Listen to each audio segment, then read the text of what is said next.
Hi, I'm Ryan, your instructor for Exam 9. Thank you for joining ActuaryFellow. Our mission is to help you pass upper-level exams on the first attempt. We believe having no plan is a plan to fail. Before you dive into your studying on Exam 9, let's first create a study plan. First, we will give you an overview of Exam 9 syllabus, a big picture of each section and the weights they carry on the exam. Then, we will go over the study strategy to help you prepare more effectively. Last but not least, I will share my personal suggestions on productivity. First, syllabus overview.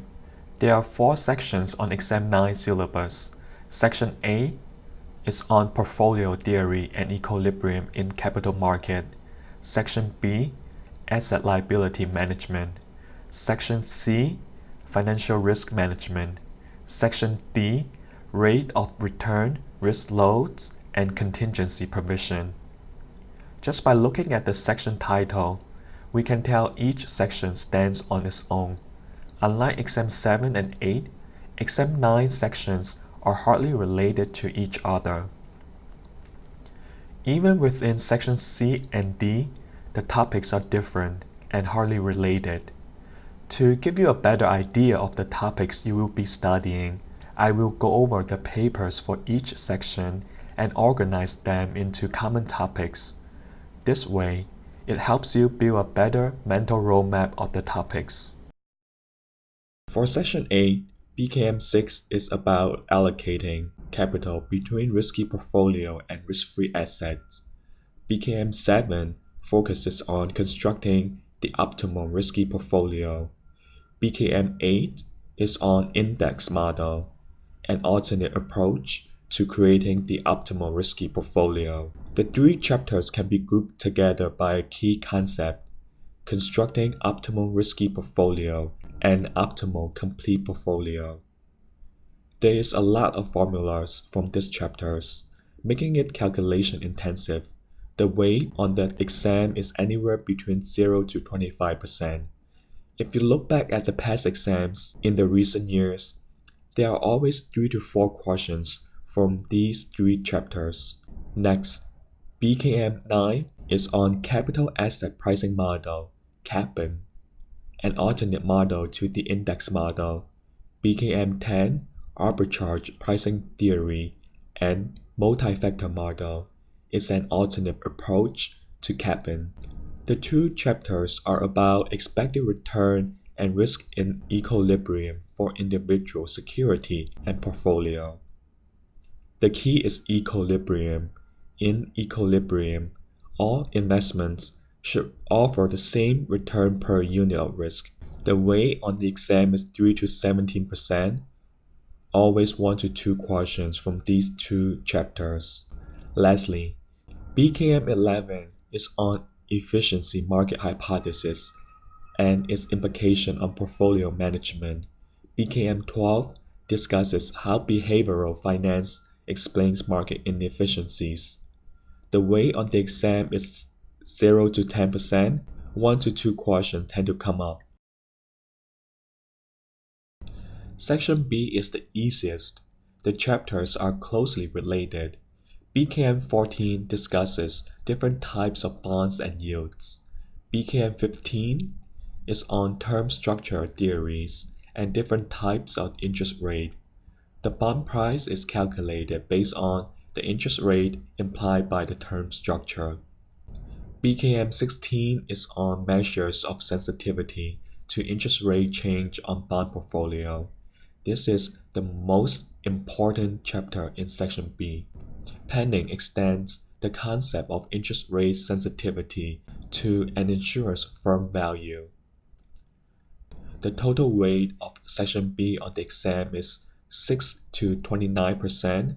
There are always 2 to 3 exam questions from this section.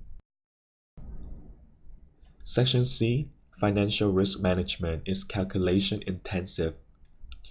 BKM 14.5 is on bond default risk. It's actually more related to Section B. COBOL and BKM 16.2 also stands on its own. It shows how to create investment-grade securities, such as collateralized debt obligations from a pool of risky assets. It also discusses the role the structured finance products play in the 2008 financial crisis. Commons cat bonds is also an independent unit. It covers cat bonds in details and other risk-linked securities. The rest of the papers is on capital allocation methods and risk-adjusted return on capital, RARC. They are heavily tested. There are always at least 3 to 4 exam questions. Section D can be clearly divided into 3 key units. Feldblum Financial, McClanahan, and Ferrari are on rate of return. The 2 papers from Robin cover different methods on calculating underwriting profit provision. Krebs ratio and Mango cover different methods for calculating risk loads. There's always one question on each paper. The entire section is calculation intensive, especially Robin's papers and Mango. Exam 9 covers many different unrelated topics. We need an effective study strategy to learn and master syllabus material. For the first pass of the material, the key objective is to get a crystal clear, high-level understanding of each paper, and don't worry too much about retaining the details. It's important to have a system to keep track of the mistake for future review. During the second pass of the material, you should build on top of the foundation you laid from the first pass, retaining more and more details by reviewing and doing practice questions. For the third pass, review any confusing topics and your calculation mistakes, and train your brain to work fast and accurately. Reviewing and practicing should be done in a loop.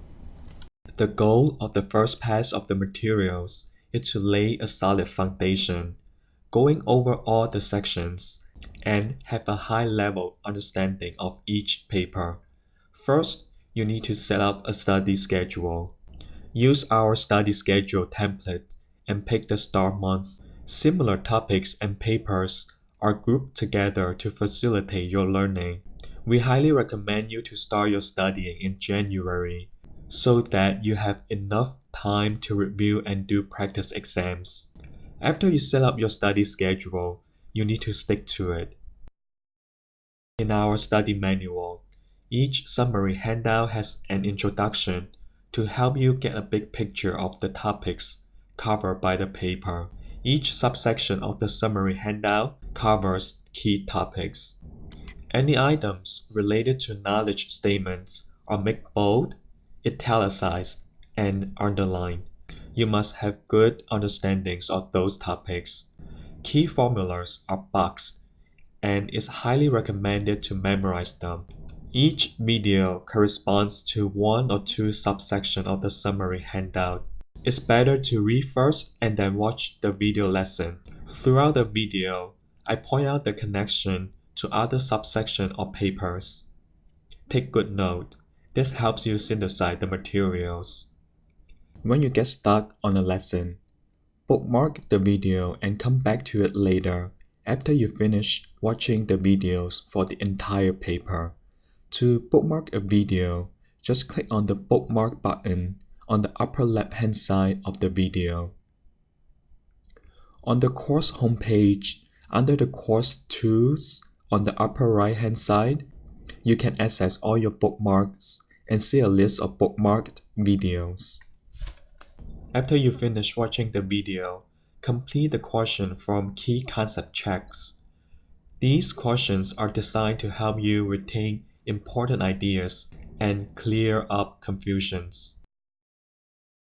Also, you should start working on questions from past exams prior to 2013. This set of questions are straightforward. They tend to test your understanding of the core topics. After you finish watching video lessons on one paper, work on 2 to 3 questions. Do not try to do all the questions at once. It's a lot better if you go back every day and work on 1 to 2 questions from different papers. Each time, review the mistakes you have made before working on new questions. Repeat this process until you finish all the questions. It really helps you build a solid foundation of all the core topics and the math procedures. I recommend writing down complete solutions on loose leaf papers every time you work on the questions and organize your solution by each paper. Here is my solution work for my studying. I organized my solutions by paper and marked the calculation mistakes with red ink. This way, it's much easier to keep track of the mistakes for future review. Lastly, organize your study materials with Microsoft OneNote. It's the best way to keep summary handouts, question sets, solution set, your study note, all in one place. I have a separate video on it. Please watch it for more details. For the second pass, review the summary handout. Before rereading it, first, ask yourself what are the key concepts you remember from the first round. It's also helpful to revisit the post-video key concept checks if you are still confused on the topics. The focus of the second pass is on practicing and applying the knowledge you have learned. Finish the question set from past exams prior to 2013 and start working on past exam questions from 2013 and beyond. It's better to work on a few questions from different papers each time instead of working on all the questions from the same paper. It's really important that you review the mistakes you have made before working on new questions.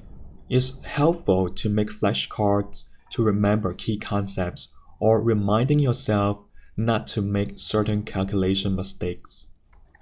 The second pass should take about 3 weeks. If you start your studying in January, you will still have 3 weeks left for the third pass. If you start in February or March, the time for the third pass is tight. At the end of the second pass, you should have a solid understanding of the syllabus. Also, you should be familiar with the math procedures. For the third pass, it's time to train your brain to work fast and accurately under time conditions by taking past exams. For past exams from 2013 and beyond, you should target a score of at least 80% since it's your second time doing the same questions. Find a quiet place where you won't be disrupted and take the past exams under time condition. 2017 and beyond are 4-hour exam, while the rest is about 2 to 3 hours long. 2 to 3 weeks before the actual exam, take 2019 exam in a simulated exam condition. Start the exam in the morning around 9 a.m. and sit for full 4 hours. While grading your solution, read the examiner's reports to see the common mistakes so that you can watch out for when you see the same type of question next time. Keep track of the mistake you make and make more flashcards to remind yourself not to make the same mistakes next time. For any mistake you make, review the topics again. The reviewing and practicing is done in a loop. Studying for an actuarial exam is not easy while working full-time. I'd like to share a few tips to help you boost your productivity for your studying. First, state of mind. Train your brain to work effectively in exam environment. Exam is given in the morning, usually from 9 a.m. to 1 p.m. It's better to train your brain to work at an optimal level during that time period. You could do this by studying and doing practice questions in the morning. This way, your brain is conditioned to work fast and accurately during that time period. Find a quiet place where you won't be disrupted. Put away or shut down your phone. Try studying for 2 or 3 hours straight before taking a break. It will train your brain to concentrate better for a longer period of time. Print out the questions and practice exams in the same size as the actual exam. Second, positive reinforcement. Reward yourself with something nice when you finish your first pass according to plan. Do the same for the second pass or even for your weekly study goals. This will help you reinforce positive studying habits. Last but not least, exercising. It's hard to wake up 1 or 2 hours early to study. Even when you manage to get out of bed, you might still feel sleepy. My solution is do at least 10 push-ups. I started out with 15. Now I do up to 40 in the morning. It really gets the blood flowing to your brain and instantly wake you up. After work, you might feel tired and doesn't want to study. My solution is have an hour running or cardio exercise. I alternate between running and cardio exercise. For cardio exercise, I use T25 by Shaun T, an intensive home fitness program 25 minutes a day. It works best after you sweat like you just got caught in the ring. I feel I gain more than enough energy to power through 4 to 5 more hours. Keep your eyes on the prize. You want to pass. And move on with your life to do something even greater.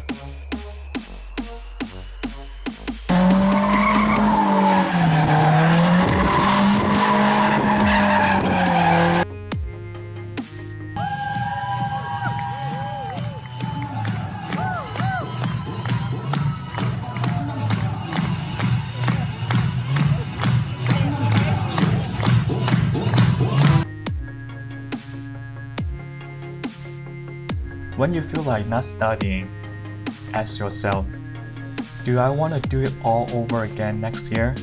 Hell no. Study hard for a few months and do it once for all. We are here to support you. Happy studying.